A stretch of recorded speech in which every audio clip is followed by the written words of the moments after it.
This Temu Shower Head Install might look tempting, but I would not treat the main product photo as proof by itself. The search intent is simple. People want to know if this is worth buying or a cheap mistake.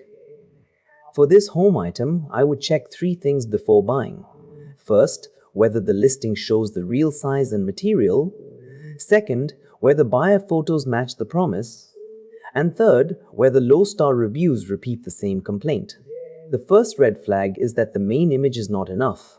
If the listing only has polished images and vague claims, I would wait or compare it against an Amazon listing with clearer reviews. My verdict is only if the price is genuinely cheap enough to justify the risk.